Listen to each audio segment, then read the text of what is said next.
I met the Yoruba and Ghanaian godparents within years of each other. So began walking the path of both. It became very instrumental in my healing. I first had a lumpectomy, and a month or so later, they said they found more cancer cells, so I had to have a full mastectomy, which is the full removal of the breast.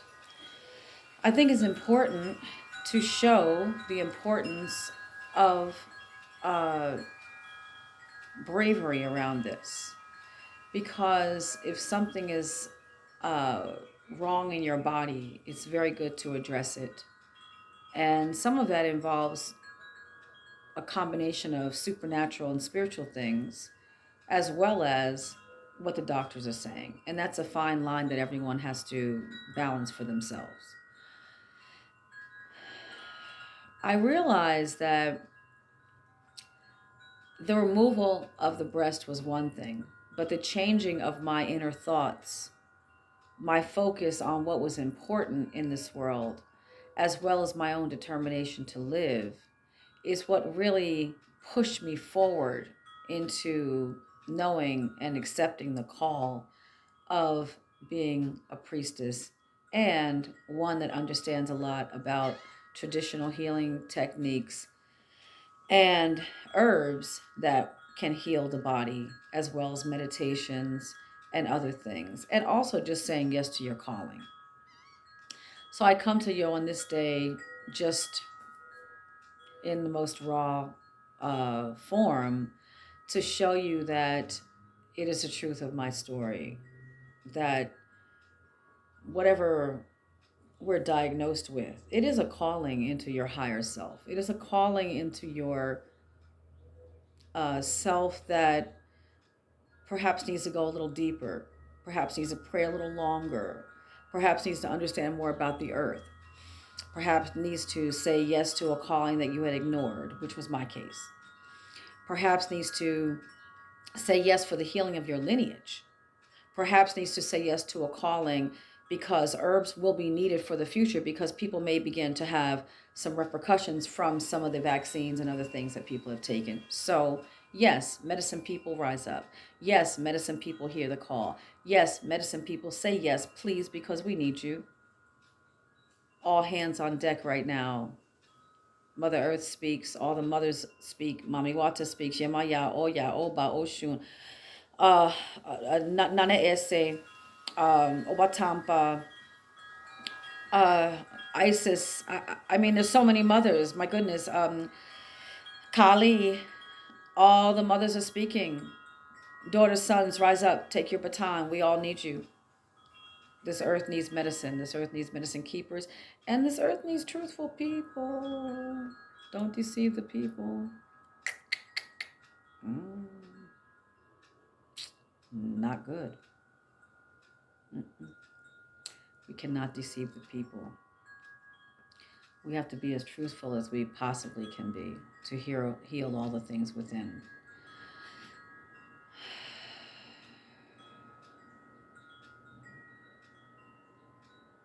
To the men, stand in your full truth. Integrity, light. Men, women, they, them, whatever body you're in, whatever your truth is, it's about bringing healing to your family. Many people want to know about various healing traditions. Go to the one that calls you. For me, some very important things were in my healing journey, because even after, again, the breast was removed, I still had to deal with wellness. How do I remain well in this body? I knew my diet, well, my diet had changed, um, but it had to really maintain this change. Now, I'm not going to stand here and tell you I'm a full vegan vegetarian, because I am not. There are times when, whatever my blood type is, every once in a while I just need something that is substantial, particularly sometimes in channeling energy. And so sometimes I will have a piece of chicken or some fish. And, whatever, if I'm in ceremony with people and goat is being prepared, I do not say I'm a vegan, I do not eat that. What I say is thank you very much, and I accept the meat as what is offered by the spirit for the healing of the community. So I am a vegan vegetarian in my home, juicer in my home, but when I go to places, I allow whatever spirit needs to, not whatever, but I allow my spirit to flow in and out of those realities as well. So I paint no false picture.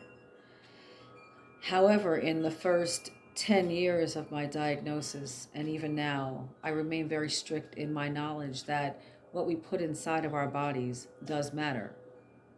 So if I do ingest anything like that, I go and I immediately begin to cleanse the next day, and I go to get a colonic, and I make sure that it's not something I abuse or even do occasionally.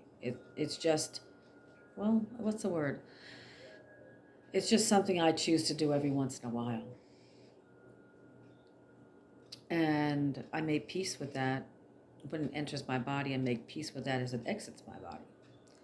So I give thanks for wellness. I give thanks for discipline in the spirit. I give thanks for listening, heeding the call. And also, I give thanks for staying in a body at this time that chooses to keep my vibration very, very centered on the work. It's a time, great family, of celibacy, actually, even though we're in a deep sexual period on the earth. For those of us that are seeking the higher understanding and the emptying out and pouring in of light, it is a time of celibacy. So if you're able to come to that understanding about yourself, then please consider that as well. It's very important, because sometimes when we enter relations with other people, we end up accepting a lot of their spirits and a lot of their energies that's not necessarily part of our energy field. So that becomes an important thing. Also paying attention to meditation and quieting the soul. That's very, very important. The other thing that I find very important is the time with spirit.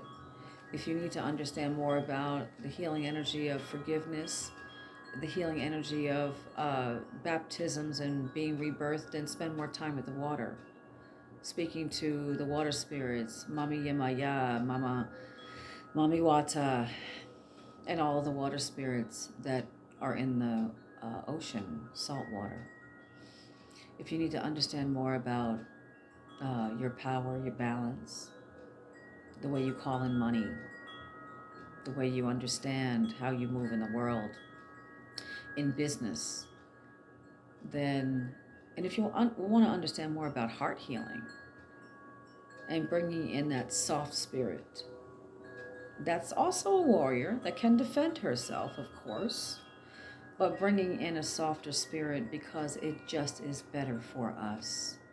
Then you would go and spend some time at some sweet water. If you need to call on some really deep power,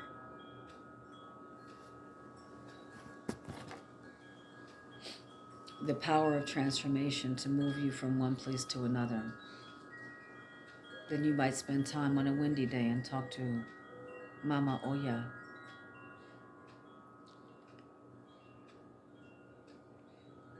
If you want to understand more about the ancestors and your relationship and connection to them, then you might want to spend some time on a windy day or at the entrance of a graveyard and speak to Mama Oya and ask her, transform me, take me higher. Transform me, take me higher. If you want to understand more about order in your household and not letting just any type of energy come in and out of your household, you might want to understand more about Mama Oba. You might understand more about her. Do more ritual work around your household, around your doors. Plant Siempre Vive plant, which is everlasting life. Siempre Vive, miracle leaf, that protects your house from negative spirits. There are other plants that do the same. Cactus at your door.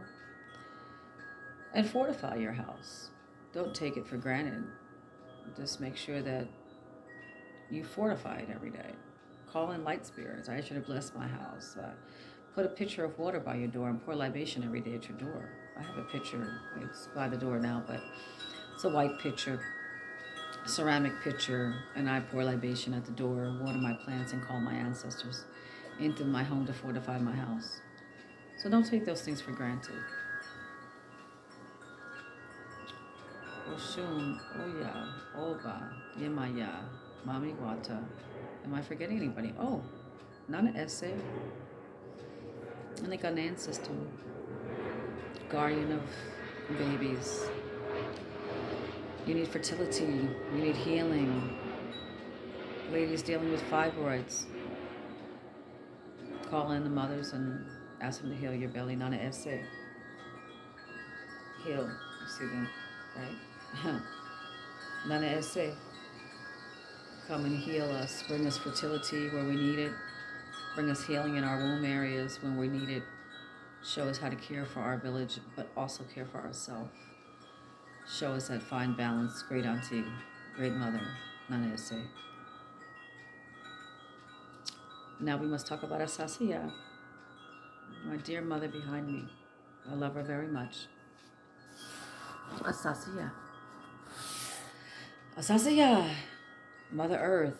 We must honor her on Thursdays. We must understand that we mustn't tear up the earth, even like deep gardening, digging. No, we honor her on Thursdays. We honor a mother and child. We honor our ancestors and go to lunch. Take your ancestors to lunch. Take them to dinner, something. Tell them you love them. Prepare a little food for them, something. Put something, beautiful flowers on the altar for them. And just kind of be quiet that day. You know, allow the spirit, Mother Earth, to speak to you. Rebalance yourself on the earth. Perhaps you need to stand in the grass barefoot and get the electricity from the earth, or empty out things you no longer need and ask the vibration of the earth to fill you up. Perhaps you need to lay your whole body on the earth, put a blanket down or something, and lay your body on the earth, or no blanket, and lay on the earth and ask the earth to recharge you, remove any stress, fear, strife from you, any need to resist when you need to release and just accept. So these are just some of the things I find